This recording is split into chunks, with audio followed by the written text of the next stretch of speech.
마누라 몰래 형수와 한 집에서 일주일을 살았습니다. 저는 이재호 61살입니다.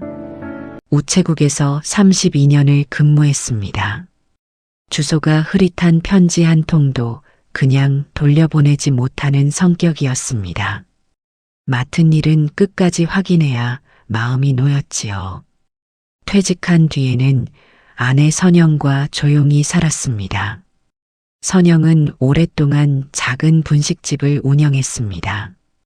새벽부터 김밥을 말고 떡볶이 국물을 끓이며 두 아이를 키웠습니다. 저는 그런 아내에게 늘 고마웠습니다. 하지만 가족 문제만 생기면 선영과 상의하기보다 혼자 해결하려 했습니다. 특히 형에 관한 일은 더 그랬습니다. 제게는 4살 위에 형 재국이 있었습니다. 아버지가 일찍 세상을 떠난 뒤 형은 집안의 가장이 되었습니다. 학교를 그만두고 공장과 공사장을 다니며 제 학비를 보탰습니다. 제가 결혼할 때 전세금이 부족하자 형은 묻지도 않고 통장을 내밀었습니다. 나중에 꼭 갚을게. 형제끼리 뭘 갚아? 너나 잘 살아. 형은 늘 그렇게 말했습니다. 20년 전 제가 친구의 사업 보증을 잘못 썼을 때도 형이 저를 구해주었습니다. 집이 경매로 넘어갈 위기였습니다. 어린 아이들과 선영에게는 말조차 꺼내지 못하고 있었습니다. 형은 큰 돈을 마련해 보증 채무를 막아주었습니다. 이 돈을 어디서 구했어? 제가 물었지만 형은 웃기만 했습니다. 모아둔 돈이 좀 있었어. 저는 그 말을 그대로 믿었습니다. 형은 2년 전 뇌출혈로 갑자기 세상을 떠났습니다. 형수 김혜숙은 형과 함께 살던 외곽의 낡은 집에 홀로 남았습니다. 부모님이 살았던 집이기도 했습니다. 선영은 형수가 그 집을 혼자 차지하려 한다고 생각했습니다. 시어머니 모셨다고 집까지 전부 형님 것이 되는 건 아니잖아요. 형이 살던 집이니까 정리할 시간이 필요하겠지. 그 시간이 벌써 2년이에요. 저는 더 말하지 않았습니다. 형수의 편을 들면 부부싸움이 될 것 같았습니다. 그렇다고 아내 말에 동의할 수도 없었습니다. 결국 아무 말도 하지 않는 쪽을 선택했습니다. 어느 날 오후 형수가 우리 집 앞에 찾아왔습니다. 손에는 오래된 열쇠와 누런 봉투가 들려 있었습니다. 얼굴은 평소보다 수척했습니다. 도련님, 부탁이 있어요. 봉투 안에는 채무 변제를 요구하는 내용 증명이 들어 있었습니다. 형이 생전에 빌린 1억 2천만 원을 갚으라는 내용이었습니다. 형수님, 이게 무슨 말입니까? 이미 갚은 돈이에요. 그럼 상환 서류가 있습니까? 형수는 고개를 저었습니다. 형님이 집 어딘가에 숨겨뒀어요. 옛집은 도로 확장 구역에 포함돼 일주일 뒤 철거될 예정이었습니다. 형수는 형이 쓰러지기 전 남긴 말을 들려주었습니다. 내게 무슨 일이 생기면 아버지 방 밑을 찾아보라고 했어요. 형수는 혼자 벽장과 장판, 다락까지 확인했습니다. 하지만 아무것도 찾지 못했다고 했습니다. 일주일만 저와 그 집에서 지내주면 안 될까요? 저는 대답하지 못했습니다. 형수와 단둘이 한 집에서 일주일을 지낸다는 말을 선영이 받아들일 리 없었습니다. 이미 형수를 좋지 않게 보고 있었습니다. 그날 밤 저는 식탁에 앉아 아내의 얼굴을 오래 바라봤습니다. 선영은 손주에게 보낼 반찬을 통에 담고 있었습니다. 다음 주에 며칠 집을 비워야 할 것 같아. 어디 가는데요? 예전에 같이 일하던 친구가 시골집 수리를 좀 도와달래. 거짓말은 생각보다 쉽게 나왔습니다. 선영은 반찬통 뚜껑을 닫으며 저를 바라봤습니다. 일주일씩이나요? 사람 손이 많이 필요한가 봐. 아내는 잠시 제 얼굴을 살폈습니다. 허리도 안 좋은 사람이 무슨 집수리를 해요. 무리 안 할게. 저는 눈을 피했습니다. 다음 날 작은 여행 가방을 싣고 옛집으로 향했습니다. 집은 마을 끝에 홀로 남아 있었습니다. 담장은 기울어 있었고 마당에는 마른 잡초가 허리 높이까지 자라 있었습니다. 형수가 녹슨 열쇠를 돌리자 현관문이 거친 소리를 내며 열렸습니다. 습기와 곰팡이 냄새가 한꺼번에 밀려왔습니다. 형수는 안방을 사용하고 저는 복도 끝 건넌방에 이불을 폈습니다. 해가 지자 집안은 빠르게 어두워졌습니다. 천장에서는 쥐가 움직이는 소리가 났습니다. 우리는 아버지가 사용하던 방의 벽장부터 열었습니다. 낡은 옷과 사진 사이에서 오래된 차용증 사본 한 장이 떨어졌습니다. 금액은 1억 2천만 원이었습니다. 형수는 종이를 들고 한동안 움직이지 않았습니다. 이 서류가 맞아요. 상환 확인서는요? 형수는 빈 벽장을 바라봤습니다. 없어요. 저는 벽에 걸린 달력을 보았습니다. 철거일까지 남은 날은 정확히 7일이었습니다. 형수는 차용증을 접어 가슴에 안았습니다. 이번에도 못 찾으면 다 포기하려고요. 그날 밤 저는 처음 알았습니다. 우리가 찾아야 할 것은 빚을 갚았다는 종이 한 장만이 아니었습니다. 오래된 집안에 묻힌 형의 마지막 비밀이었습니다. 다음 날 아침 차용증 사본은 식탁 위에 그대로 놓여 있었습니다. 밤새 습기를 먹은 종이 끝이 조금 말려 있었습니다. 형수는 일찍 일어나 오래된 통장과 영수증을 다시 펼쳤습니다. 철거까지 남은 날은 엿새였습니다. 오늘은 어디부터 볼까요? 다락부터 확인하지요. 우리는 먼지가 쌓인 사다리를 펼쳤습니다. 다락 안에는 오래된 이불과 제사도구, 형이 사용하던 공구 상자가 있었습니다. 상자를 열 때마다 먼지가 피어올랐습니다. 형수는 마른 수건으로 코와 입을 가렸습니다. 저는 천장 하판을 두드렸습니다. 빈 공간이 있는지 확인했지만 특별한 소리는 나지 않았습니다. 오전 내내 다락을 뒤졌지만 상환 확인서는 나오지 않았습니다. 대신 낡은 봉투 하나를 발견했습니다. 안에는 형수 명의의 보험해약서와 퇴직금 정산서가 들어 있었습니다. 날짜는 제가 보증 문제로 어려움을 겪었던 시기와 비슷했습니다. 형수님, 이건 왜 해약하신 겁니까? 형수는 서류를 잠시 바라봤습니다. 형님 가게가 어려웠어요. 퇴직금까지 다 쓰신 겁니까? 그때는 다른 방법이 없었어요. 형수는 대수롭지 않은 일처럼 서류를 한쪽으로 밀었습니다. 저는 그 손을 바라봤습니다. 손가락 마디가 굵었고 손등에는 오래된 흉터가 남아 있었습니다. 형수는 결혼 후 시부모를 모셨습니다. 형의 가게에서도 월급 없이 일했습니다. 그런데 가족들은 형수가 남은 집을 혼자 차지했다고만 생각했습니다. 저 역시 그 생각을 바로잡으려 하지 않았습니다. 점심은 형수가 끓인 김치찌개로 해결했습니다. 낡은 식탁 양쪽에 떨어져 앉아 밥을 먹었습니다. 말없이 숟가락을 움직이는 모습이 형과 닮아 보였습니다. 빚이 정말 남아있으면 어떻게 하실 겁니까?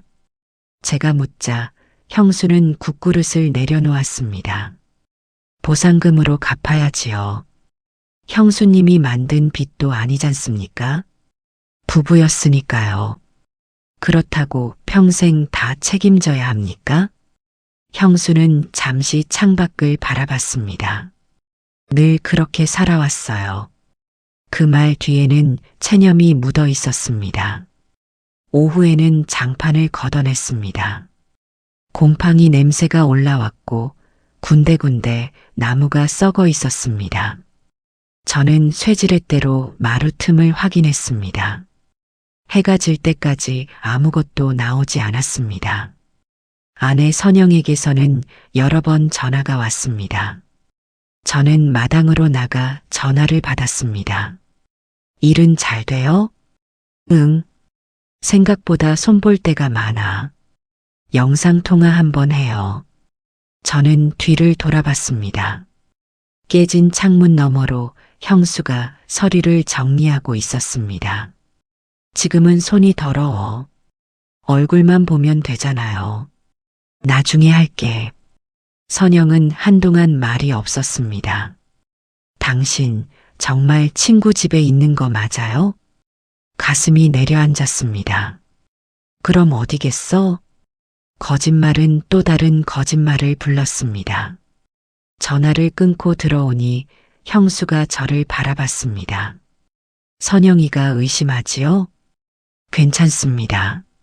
지금이라도 사실대로 말하세요. 서류만 찾고 말하겠습니다. 저는 그렇게 말했지만 이미 늦어지고 있다는 것을 알고 있었습니다.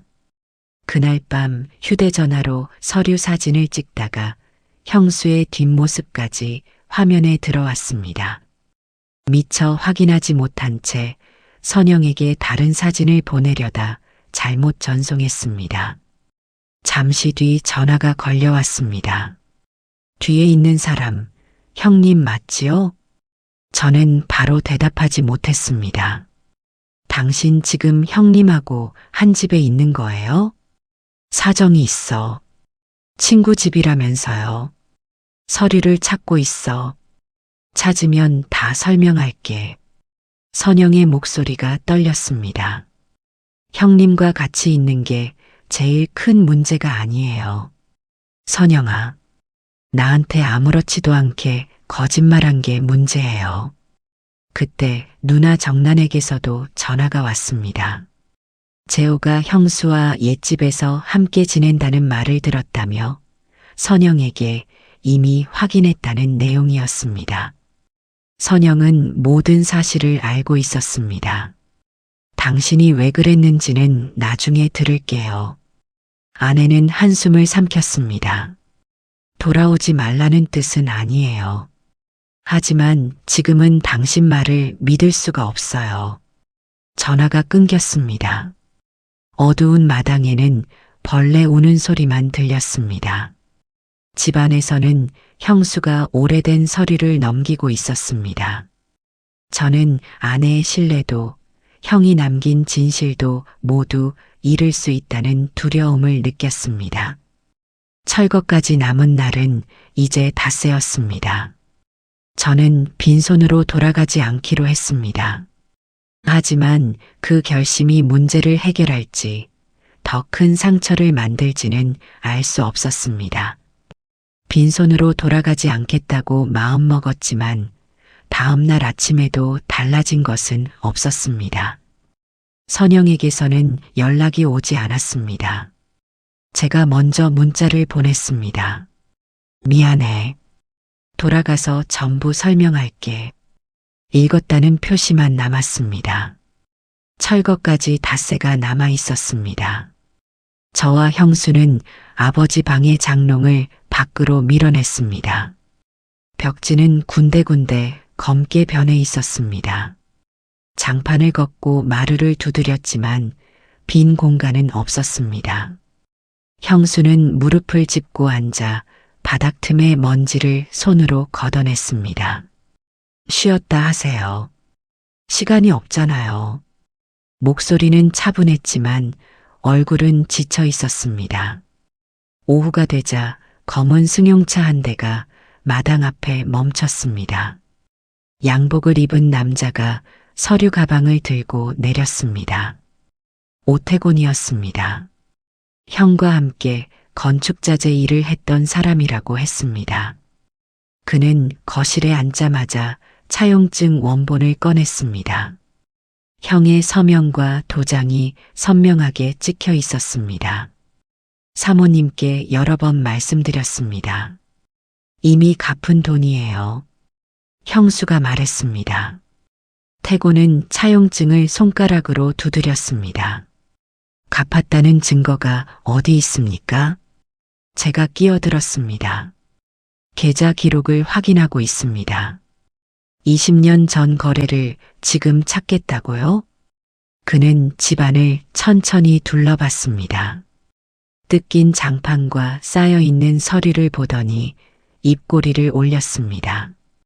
철거까지 얼마 안 남았다면서요.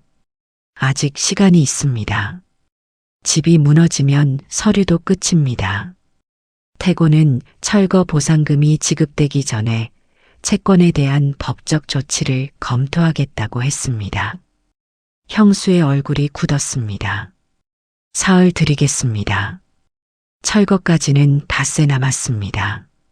제가 말하자 그는 자리에서 일어났습니다.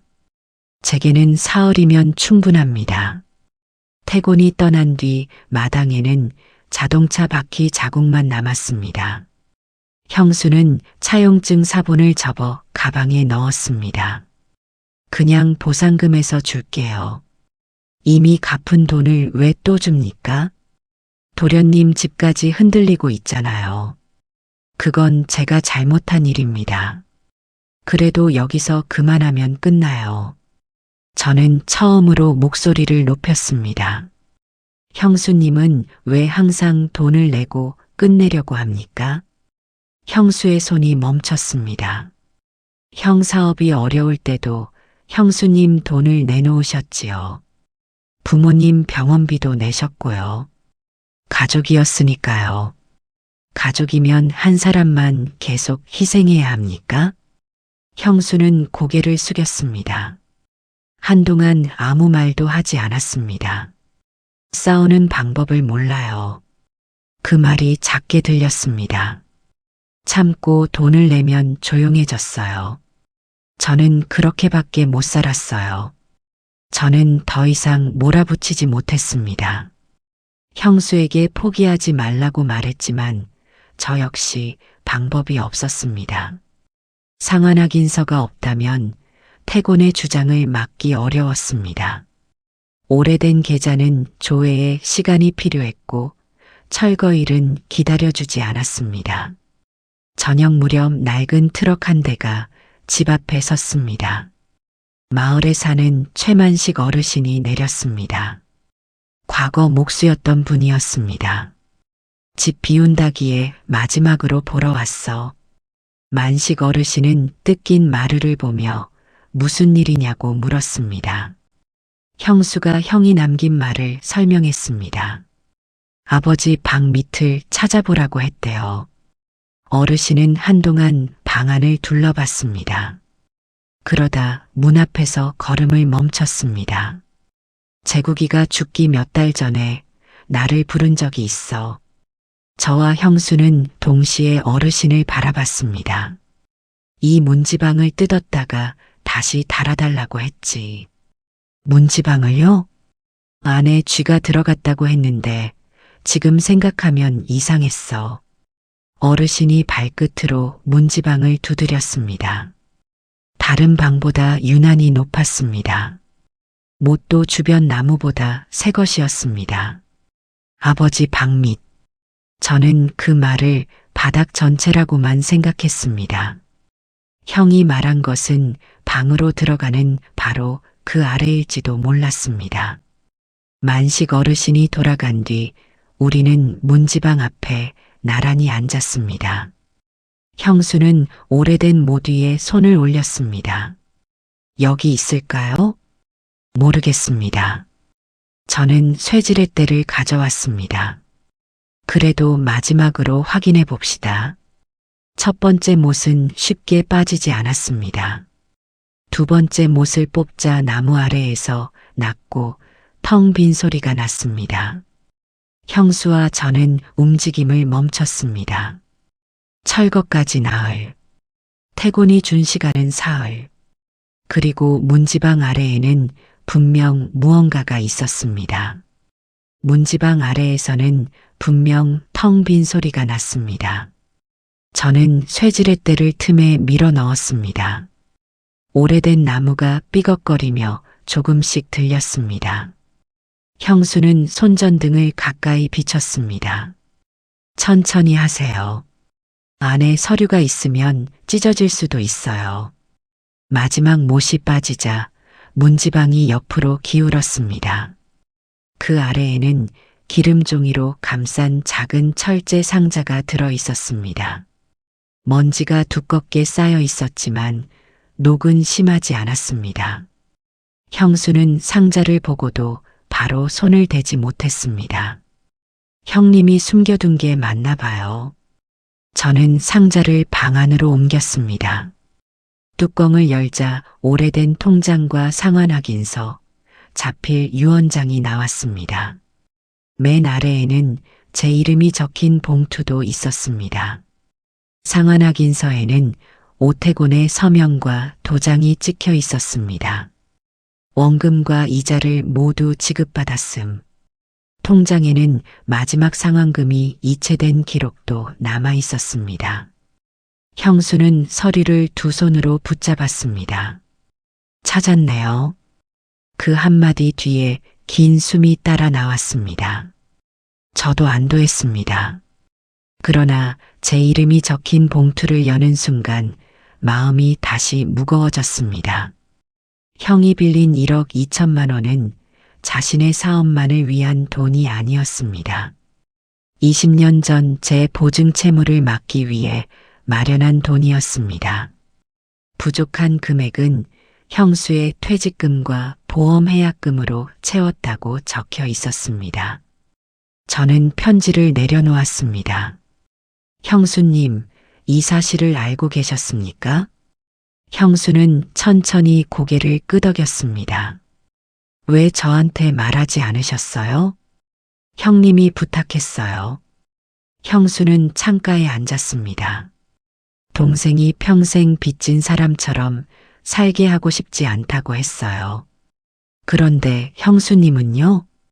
형수는 대답하지 않았습니다. 손등에 굵어진 마디만 천천히 문질렀습니다. 저는 평생 형에게만 빚을 졌다고 생각했습니다. 형이 저를 구했다고 믿었습니다. 하지만 형 뒤에는 자신의 퇴직금과 노후를 내놓은 형수가 있었습니다. 유언장에는 예측과 철거 보상금을 모두 해숙에게 남긴다는 내용이 적혀 있었습니다. 형은 이유도 남겼습니다. 해숙이는 내 부모를 모셨고 내 실패를 함께 견뎠다. 이 집은 내가 아니라 해숙이가 지킨 집이다. 제게 남긴 마지막 문장도 있었습니다. 해숙이를 욕하는 사람들 앞에서 모른 척하지 마라. 저는 편지를 접지 못한 채 한참 앉아 있었습니다. 그날 저녁 마당으로 자동차 한 대가 들어왔습니다. 아내 선영이었습니다. 선영은 현관에 놓인 제 신발과 안방 앞에 형수 신발을 번갈아 봤습니다. 방마다 놓인 이불과 식기를 확인한 얼굴이 굳었습니다. 정말 여기서 같이 지냈네요. 선영아, 미안해. 내가 이해하지 못할까봐 숨겼다고 하려고요? 저는 고개를 숙였습니다. 그래. 선영의 눈가가 붉어졌습니다. 내가 오해한 게 아니에요. 아내는 낮은 목소리로 말했습니다. 당신이 나한테 오해할 기회를 만든 거예요. 저는 변명하지 않았습니다. 대신 상자 안의 서류와 형의 편지를 모두 내밀었습니다. 선영은 편지를 여러 번 읽었습니다. 형수의 퇴직금이 우리 집을 지키는 데 쓰였다는 대목에서 손을 멈췄습니다. 형님도 알고 계셨어요? 네. 형수가 대답했습니다. 선영은 한동안 형수를 바라봤습니다. 그러다 조심스럽게 무릎을 꿇고 앉았습니다. 형님, 죄송해요. 형수의 눈빛이 흔들렸습니다. 제가 형님을 집 욕심내는 사람으로 생각했어요. 그렇게 보일 수도 있었지. 아니에요. 제대로 물어보지도 않았어요. 형수는 바로 괜찮다고 하지 않았습니다. 잠시 후 상환 확인서를 상자에 넣으며 말했습니다. 이제라도 제 말을 들어줘서 고마워요. 다음 날 우리는 법률구조기관을 찾았습니다. 정수빈 변호사는 상환 확인서와 통장 내역을 꼼꼼히 확인했습니다. 이 정도 자료면 채무가 이미 끝났다는 주장을 충분히 할 수 있습니다. 형수의 어깨에서 힘이 조금 빠졌습니다. 변호사는 오태곤에게 상환 자료와 함께 법적 대응 의사를 전달하기로 했습니다.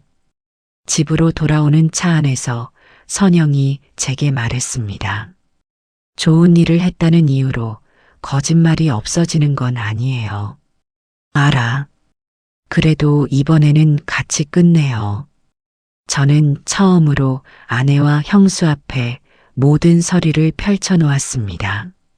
숨긴 것도 혼자 결정할 일도 남겨두지 않았습니다. 철거 전날 밤 세 사람은 낡은 식탁에 둘러앉아 형의 편지를 다시 읽었습니다. 집은 다음 날 사라질 예정이었습니다. 하지만 그 안에 묻혀있던 진실은 더 이상 누구도 없앨 수 없었습니다.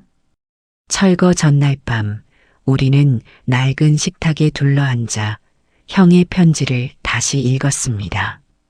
바람이 불 때마다 창문이 가볍게 흔들렸습니다. 천장에서는 오래된 나무가 마찰하는 소리가 났습니다. 집은 다음 날이면 사라질 예정이었습니다. 하지만 이상하게도 처음 이곳에 왔을 때보다 마음은 편안했습니다. 새벽 무렵 정수빈 변호사에게 연락이 왔습니다. 오태곤 측의 상환 확인서와 통장 거래 내역을 전달했다는 내용이었습니다. 이미 받은 돈을 다시 요구한 정황도 분명하니 추가 연락이 오면 법적으로 대응할 수 있다고 했습니다. 다음 날 아침에는 오태곤이 채무 요구를 중단하겠다는 연락이 왔습니다. 형수는 휴대전화를 내려놓고 한동안 움직이지 않았습니다. 이제 끝난 겁니까? 제가 묻자 형수는 천천히 고개를 끄덕였습니다. 그런가 봐요. 목소리는 담담했습니다. 그러나 손끝이 조금 떨리고 있었습니다. 형수는 20년 넘게 짊어졌던 짐을 내려놓는 방법조차 익숙하지 않은 사람처럼 보였습니다. 우리는 집안의 마지막 물건을 정리했습니다. 형수는 시부모님의 사진과 형의 편지를 챙겼습니다. 오래된 밥그릇 하나도 신문지에 정성스럽게 쌌습니다. 선영은 말없이 그 옆에서 상자를 접었습니다. 이것도 가져가세요. 아내가 시어머니의 재봉 상자를 내밀었습니다. 형수는 상자를 쓰다듬었습니다. 이걸 아직 가지고 있었네요. 형님이 지킨 거잖아요. 선영의 말에 형수는 잠시 눈을 감았습니다. 마당 밖에서는 굴착기 소리가 들렸습니다. 누나 정난도 철거가 시작되기 전에 찾아왔습니다.